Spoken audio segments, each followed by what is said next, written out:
Hello, and thank you for joining us for the final webinar in BlueHornet's 2014 Consumer Views of Email Marketing webinar series. I'm Emily Strasberg, Email Marketing Manager here at BlueHornet. Just a few housekeeping items before we get started.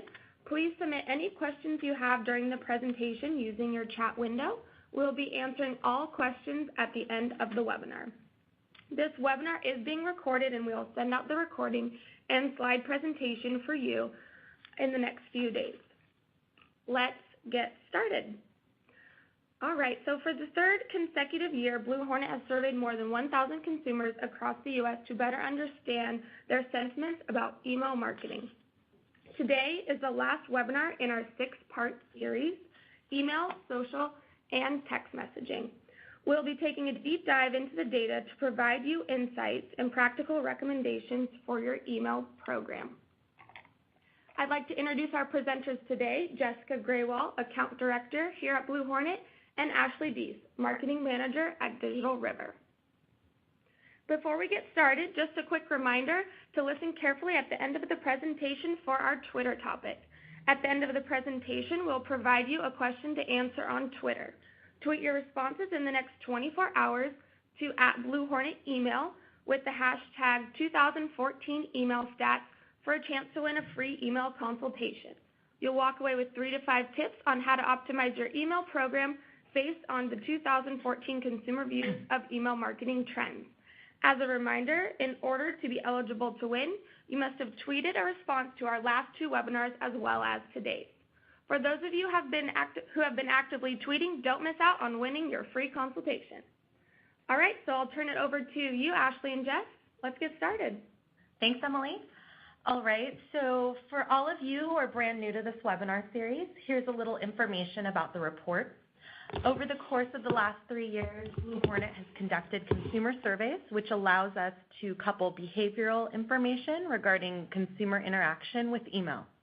So in order to obtain the most comprehensive view of this data, we've partnered with Flagship, a survey panel of over 1,300 consumers across the U.S., ranging between the ages of 18 to 75. So based on the survey, we wanted to cover some key categories of information that stood out to us, including an understanding of subscribers' email habits, preferences around frequency and message relevance, the influence email has on subscribers' purchasing behavior, how subscribers interact with email on mobile devices, and finally, the intersection of email, social, and SMS. So today we'll be reviewing the survey findings as it relates to email, social, and SMS. The goal of this series is not just to tell you what we found, but also to augment this with why you as a marketer should care, how it impacts your approach to each channel, and how to leverage this information to drive your program forward. So as I just mentioned, today we'll be focusing on the social and SMS side, particularly as they relate to you and your email program. A couple weeks ago, my colleague Brian discussed the increased usage of mobile devices and how our consumers now have the omni-channel experience in their pockets, as folks now have the opportunity to interact with your brand through your emails, social posts, mobile websites, your apps, and SMS messaging. So we'll dive into social and SMS specifically today to discuss the main reasons consumers engage socially with your brand, how we can leverage social and SMS programs to boost your email acquisition and vice versa, and lastly, a variety of ways these programs can augment and improve your current email program. So let's get started with social and how our respondents engage with this medium. So luckily for us, as Emily mentioned, we have our own resident social butterfly, Ashley Deese, who is our subject matter expert, having 6 years of experience in the field. Thanks, Jessica, and welcome everybody to the webinar. So when I was told that I need to share best practices about social media, I kind of cringed because, like Jess said, I've been doing social media marketing for about 6 years now for both B2B and B2C companies.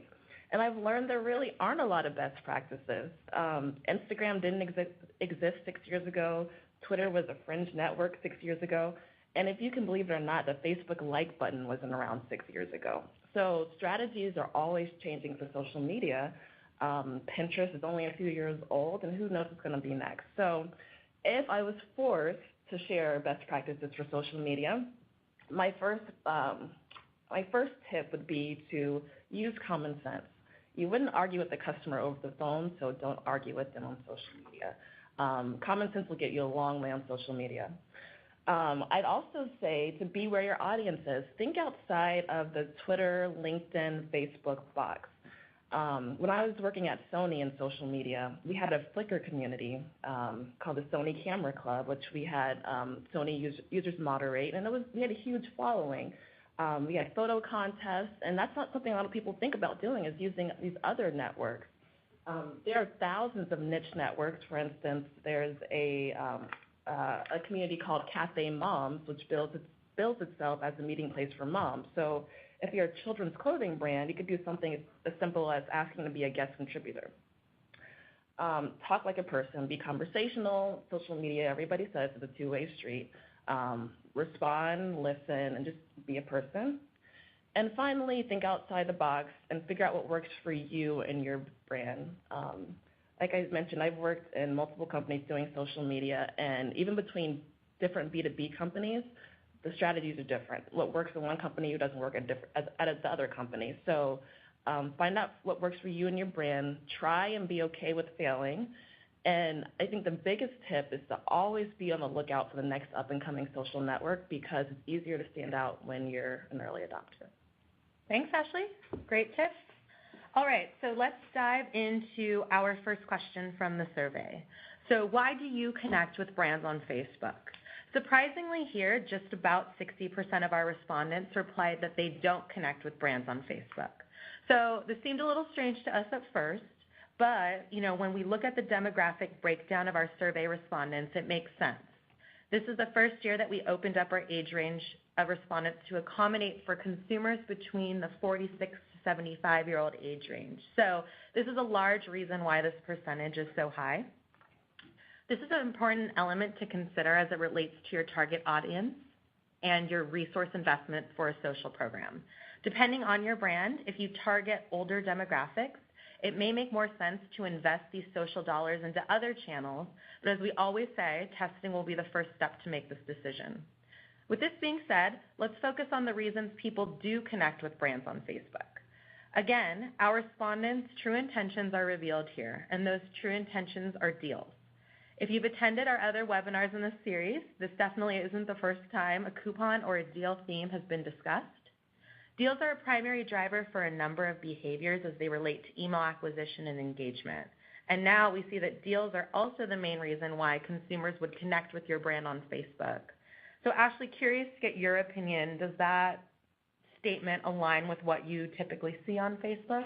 It aligns perfectly, but starting today, and this is a very timely webinar for this reason, is that brands can no longer like-gate their content. And what like-gating means is giving somebody an incentive to like your brand on Facebook. So in the past, you could say, like us, get a coupon, or like us and be entered into a sweepstakes. As you can see on your screen, this is from the Facebook developer blog. You can see all the details, but this is a huge change for brands. So I'm wondering what the results of this survey is going to be next year. Are we going to see some of those other reasons bubble up to the top? Something else that's a monkey wrench for brands is that even if somebody has liked your page, it's estimated about only 2 to 6% of your audience will ever see any given post. And this is because of a beautiful thing called Facebook EdgeRank. And Facebook EdgeRank is a top secret, in quotation marks, algorithm that Facebook created to determine what shows on a user's timeline. It looks at things like your affinity towards certain people, how many users you have in common, how long the post has been posted, and the type of content. It changes fairly regularly, and in recent months, it's worked against a lot of brands. So things like photos being shared was a huge factor about earlier this year. And now, if you log into Facebook, you'll see on your top right-hand side trending topics. So now they're focusing more on trending topics like Twitter does. So how do you rise above the Facebook noise? So a lot of people, conspiracists, are saying that the reason behind all these changes is so that Facebook makes more money. They're trying to monetize. They're a public company now, so they're doing this so that you'll invest in sponsored posts. So you're basically paying to play. That's one option if you want to put some money towards it. Another is called newsjacking, and we see this in Twitter a lot. For instance, during the Super Bowl, everybody knows the whole Oreo story when they had the big blackout a few years ago, and Oreo jumped on that hashtag, and it got millions of retweets and lots of press. That's something you can also do on Facebook, but be aware you have to make sure you're not aligning yourself with a trending topic that's negative. I've also seen that the trending topics on Facebook tend to be a little more hard-hitting and serious than the ones on Twitter. So make sure, again, that you're understanding what the news is. But if it's something like Happy National Sandwich Day and you're a sandwich shop, go for it. And finally, just give them a reason. Give your fans a reason to keep coming back to your page. You're not going to show up in their news feed as organically, but maybe you have a weekly email digest that talks about the top tweets, the top Facebook posts for the week. So there are ways around it.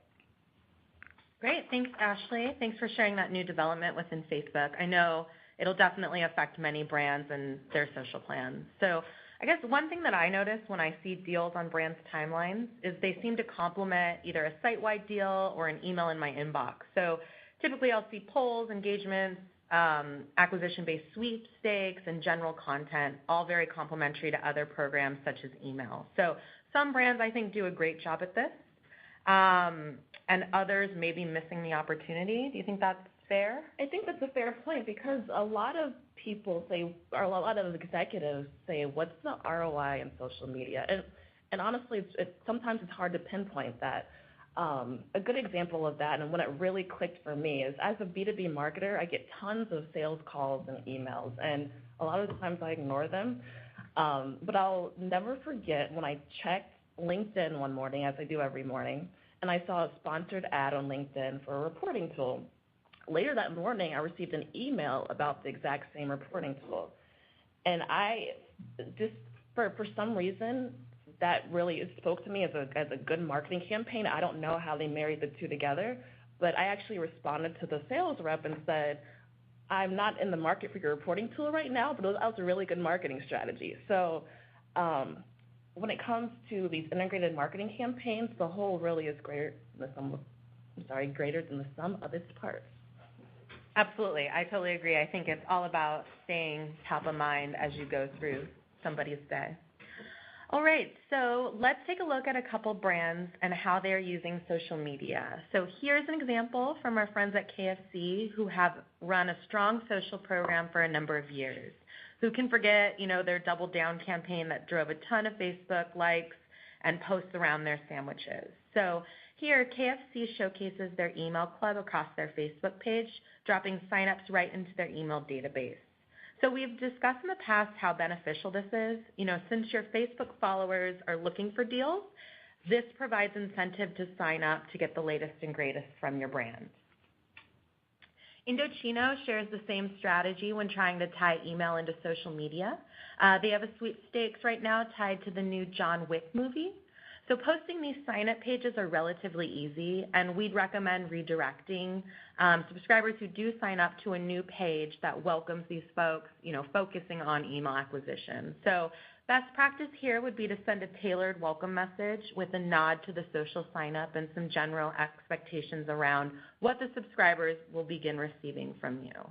So from there, track these subscribers over time and see how they engage in comparison to other acquisition sources.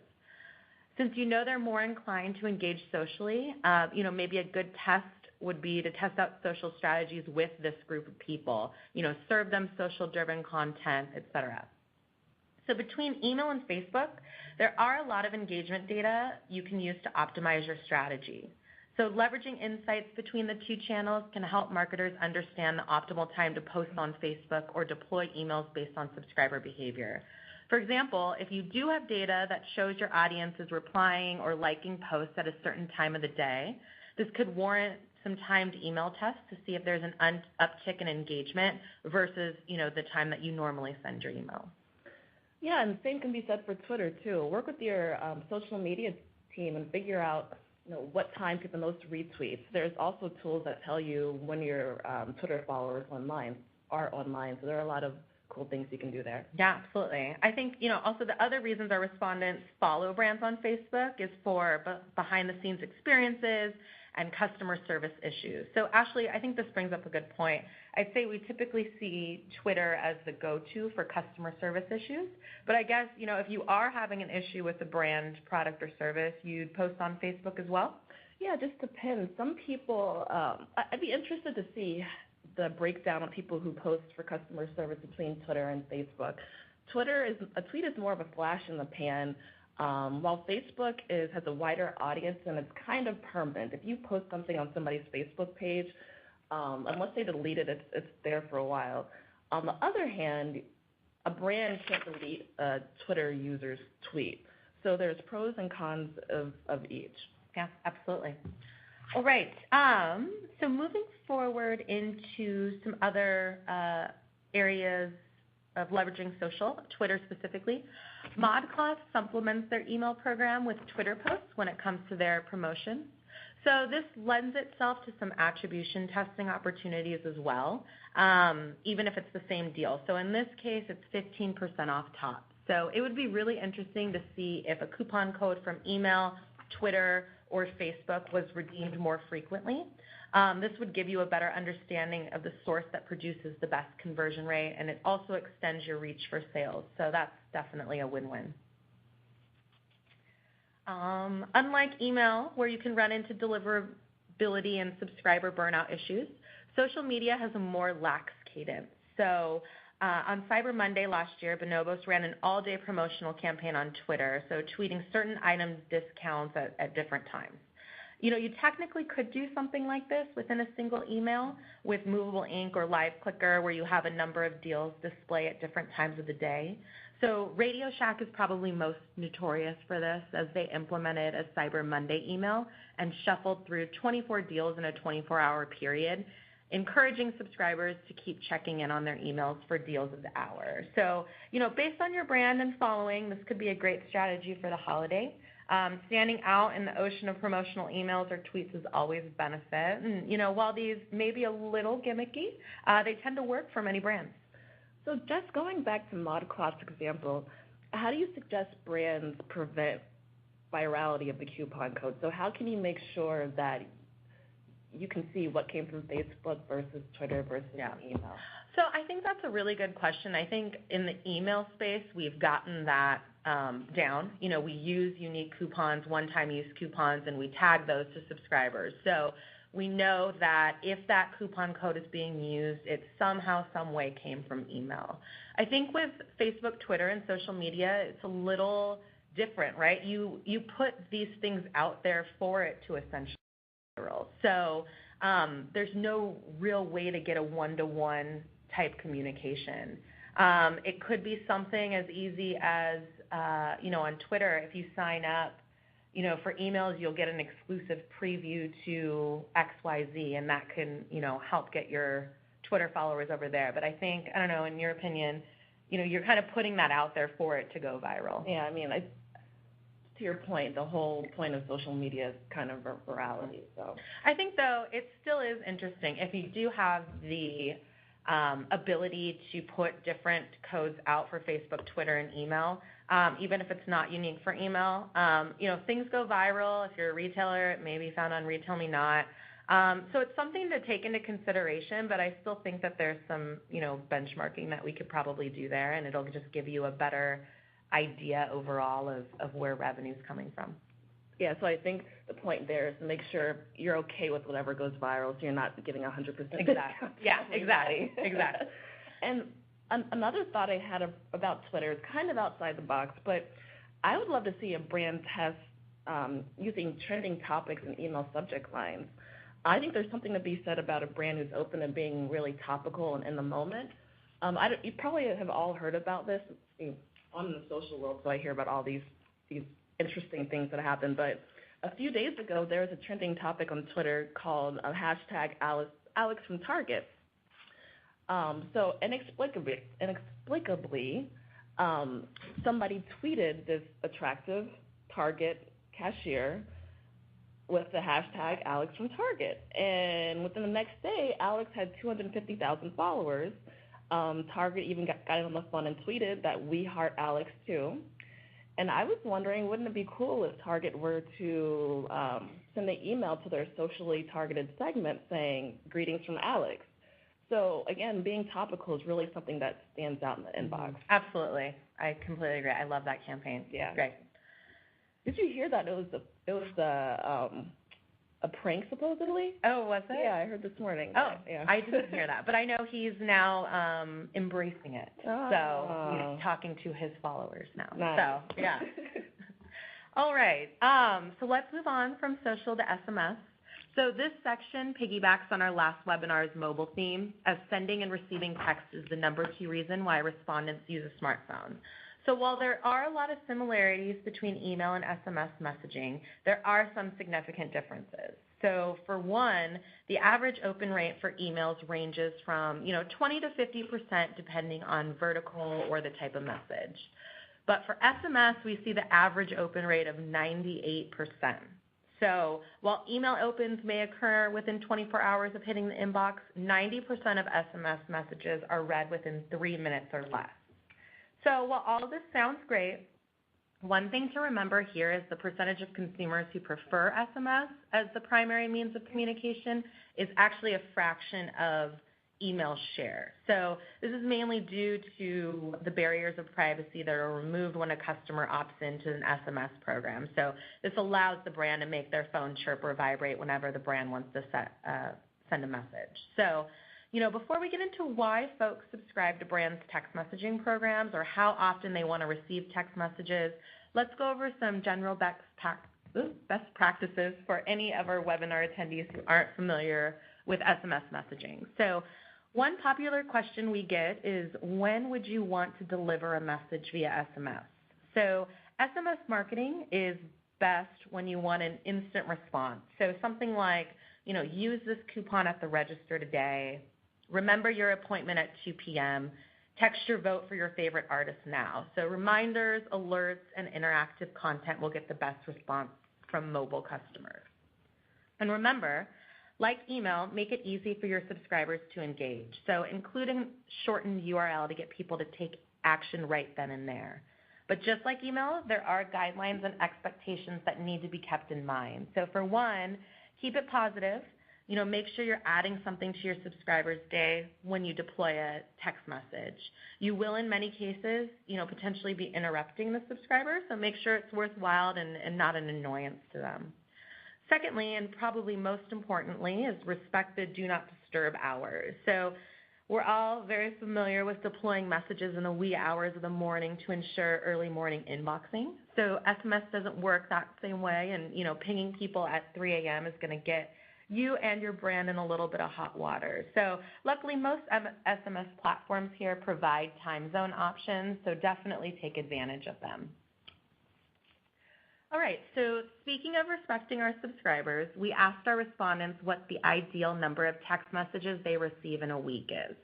So an overwhelming percentage here said that 1 to 2 text messages per week would be expected and would be okay. So, we would definitely highly recommend staying in this cadence, as from an experience, moving outside of this window will increase your unsubscribe rates. So for me, I think Redbox does this really well. They have a really solid deal-driven program, and they do it in a fun and engaging way, allowing their audience to text different messages to receive different types of offers. So here on the screen you see freebies, deals, etc.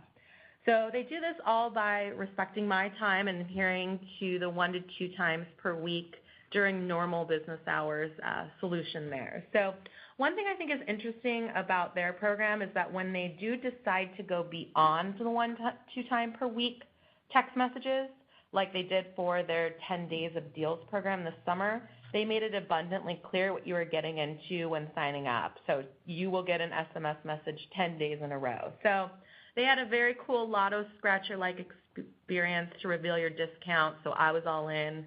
And if you weren't okay with the promo, you could stop at any time. So they made it really easy for you to stop receiving text as well. So another thing that we also asked our respondents is, what is the main reason you would subscribe to a company's text messaging program? So similar to what we talked about earlier, mirroring that statistics, a majority responded that they would not subscribe at all. But for nearly 30% of our respondents, they would subscribe if there was a coupon involved, and 14% would subscribe to receive information or event notification. So, as email marketers, we ask, how can I supplement or complement my email program with SMS? So we'll take this cue from H&M. All right, so H&M leverages SMS for a number of reasons, but during a recent promotion, they plastered their stores with messaging that incented email signups with a 10% savings on the purchase they were in store to make. So these signs were at checkout, they were at the front of the stores, they were in the dressing rooms, and their employees even had stickers on their shirts. So if you were about to purchase something, you definitely saw it. So a couple initial thoughts on this. The reason why an acquisition program like this succeeds or fails really comes down to the signage. So if this is something that you want to do, you really need to invest in large, eye-catching collateral to relay your message here. So if you couple that with a compelling offer, you're already a step ahead of a lot of other programs out there who expect people to read their small secondary text without a motivating incentive. So some additional learnings as it relates to acquisition would be to, one, make sure you're getting what you pay for. So, do the initial work to find out what an acquisition is worth to you. So it may have made sense for H&M to offer 10% off here, but would it make sense for your business?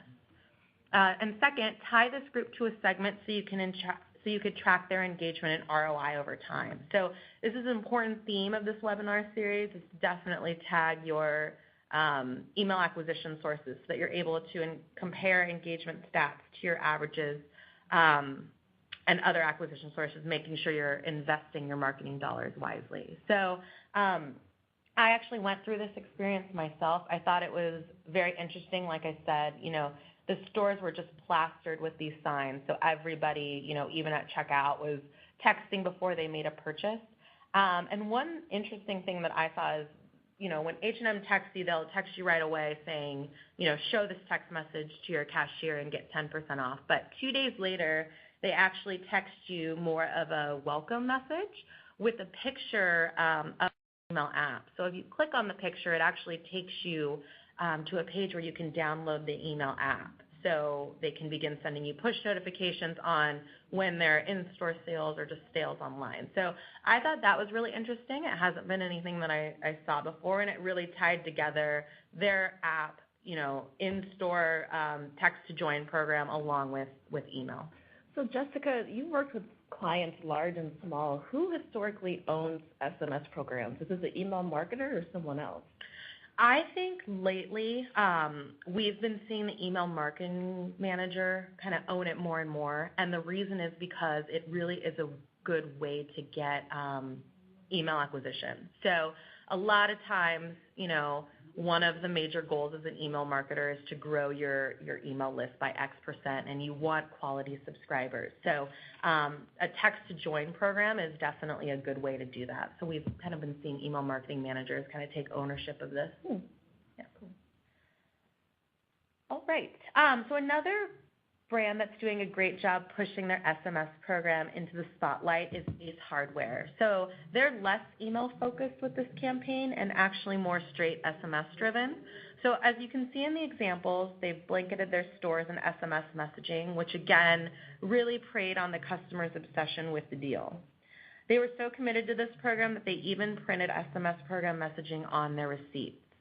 So I really like it when brands get creative like this. When working with clients on acquisition challenges, it's great to see them leverage other channels and printed materials to drive new subscribers, regardless if it's email subscribers or SMS, is great. So if you have printed catalogs, packing lists, receipts, transactional emails, etc., you might as well use them to take advantage of your program and promote your email program as well. All in all, as this slide shows, email is the preferred medium for your consumers to receive information and deals from you. So this makes sense as it really can be the most personalized and relevant while not being as invasive to some folks. With this being said, though, these other mediums really do help spread the word on the latest information from your brand. As mentioned before, you may have Facebook followers who are not email subscribers, or you may have SMS subscribers that may not follow you anywhere else. So make sure that you're extending your reach to ensure your message is getting out there. But to really understand the right mix, you have to understand who your audience is and how they interact with your brand. This has been a critical theme of this webinar series. So every brand's audience is unique as the individual subscribers who make them up. So test often as scientifically as possible so that each test helps you make a better decision, particularly when your budget's on the line. All right, so let's wrap up this webinar with our conclusions and key takeaways. So one, again, driving home the notion that consumers like discounts.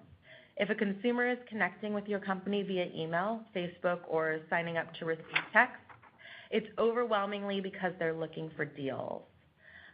Using social SMS wisely will help you drive acquisition and drive cross-channel traffic like KFC and Indochino. Furthermore, if you have a brick-and-mortar location, leverage in-store signage to promote your email and SMS programs like the examples we saw from H&M and Ace Hardware. And lastly, leverage the engagement data on social media in your programs and vice versa. So if your reports show that a 10 a.m. Facebook post garners the most likes and engagements, that may be prime time for your email deployments. So at the end of the day, it all comes down to creating a cohesive brand experience for your subscribers with each channel reinforcing the message. So even though each medium may be different, from the short 140-character tweet, the 160 characters of an SMS message, or to the longer format of an email or website, your audience should have a consistent and familiar experience on all fronts. So that brings us to the close of our Consumer Views webinar series. Before we get to the question and answer section, we wanted to let you know that all of the webinars from this series can be found on demand using the link on the screen. So if you missed any, head on over. All right. Thanks, Ash, and thanks, Jess. Before we get into questions, it's time for our Twitter topic for today. So as a reminder, it's easy as 1, 2, 3 to join us in the conversation. I'll be giving out the Twitter topic for today in just 1 minute. As a reminder, you must have tweeted in response to our previous 2 webinars to be eligible for the free email consultation. Tweet your responses to @BlueHornetEmail within 24 hours using the hashtag 2014 email stats. The topic for today is name one of the ways you can increase email acquisition through social or SMS. Looking forward to your responses. All right, so we've got some questions coming through. First is in relation to the news of Facebook dropping the like gates, how do you think that impacts marketing on Facebook as well as integrating any kind of social engagement or social response in your email campaigns?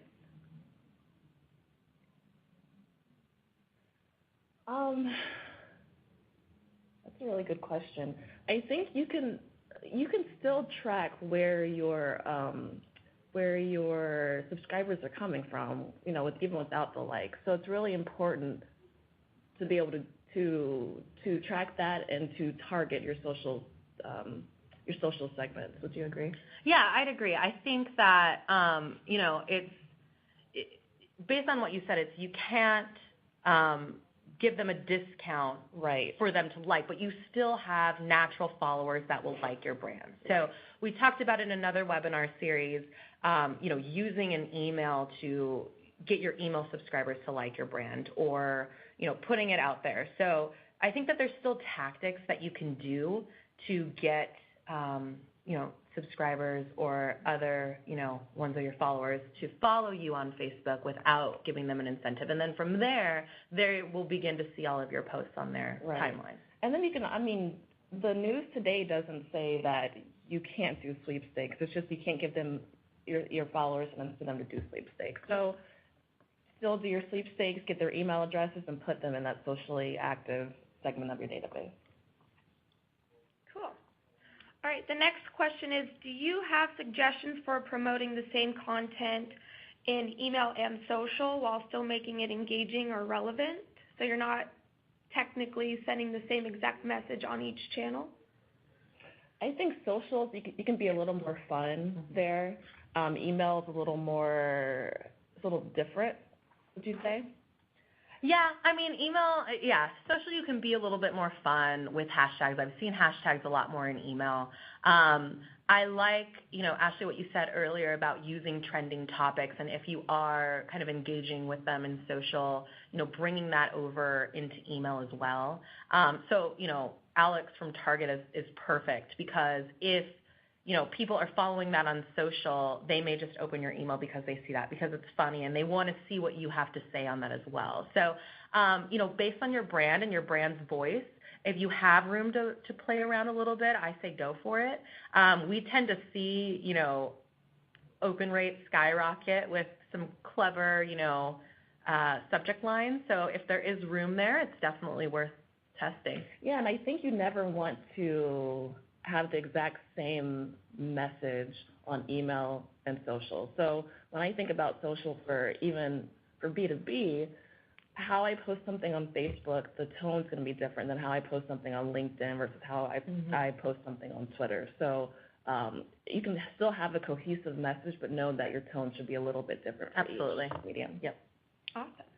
All right, so we have another question coming through about other industries aside from retailers. So how does this data apply to other businesses such as hospitality, other industries aside from retailers? How can we be leveraging social and SMS strategies in conjunction with email programs for other industries? Yeah, I think from an SMS perspective, I think a text-to-join type program can be leveraged almost anywhere. So you mentioned hospitality, so thinking of hotels, for instance. If you are a hotel, let's say we've had brands do this in the past where they've had a steakhouse or they've had a golf course on the property, and they have signage, outside the steakhouse that's saying, join our email program and receive this discount, or signage, right when you're checking in to, text your name and join our email program to receive updates, while you're staying. So I think there are opportunities to leverage signage there. If you are, you may not be a retailer, but you may have catalogs or other printed materials. Text to join program there, just saying, to join our email program, text your email to this short code. We've seen work really well. We've actually even seen a client want to put it on the side of a bus. So that is interesting as well. So I think, there's room to be creative here. A lot of examples are presented, and a lot of them are the same, but there really is room to be creative. So think about, what printed materials you have, where are your subscribers where are you acquiring your subscribers now? What are they seeing? And that's kind of a good place, I'd say, from an SMS standpoint to look for opportunities. Yeah, I'm just thinking, I think it'd be really cool if you had signage when somebody checks in, text to join for your stay, basically. So I know when I'm at a new city, I have no idea where to go. I have no idea what restaurants to go to or what the attractions are. So having a text to join program that continuously gives you new information coming from the hotel would be really, really cool. So there, again, it's the wild, wild west of social media and SMS and all of this. So be creative. Find out what works for you, like I said earlier. Yeah, and people have, on a social side, people have their own hashtags. So looking at a hotel, I mean, maybe it's a sweepstakes, or it's just someone to get, engaged, start to follow your brand, start to get to know you. They may be receiving your emails already, but like I said before, it's kind of about extending that reach. So they may not be checking Twitter every day, but they may be checking their emails. So making sure, like Ashley said, that they get, a consistent experience. And I know in Vegas, they always do that. If you tweet you're going to Vegas, I always get tons of hotels saying, hey, come, to our restaurant or whatever it may be. So again, that social listening is really good for hotels too, because you have immediate impact. I was in New York once, and I tweeted, I really want to go to a good restaurant, and I hashtag New York or something, and a hotel tweeted me about this restaurant. So they weren't really getting anything from that, but now that hotel is top of mind for me. So again, there's a lot of creative things you can do there. Those are all really great examples. Thanks for sharing, guys. All right, that takes us to the end of our webinar for today. Thank you, Ashley and Jessica, and thank you everyone for joining us for our very last webinar in the Consumer Views series. If you have any additional questions that we weren't able to answer in today's webinar, or in general, please email us at bluehornetcommunications@bluehornet.com. As a reminder, we'll be sending out the recording of this webinar as well as the slides that were presented today in just a few days. Thank you again for joining us, and enjoy the rest of your week.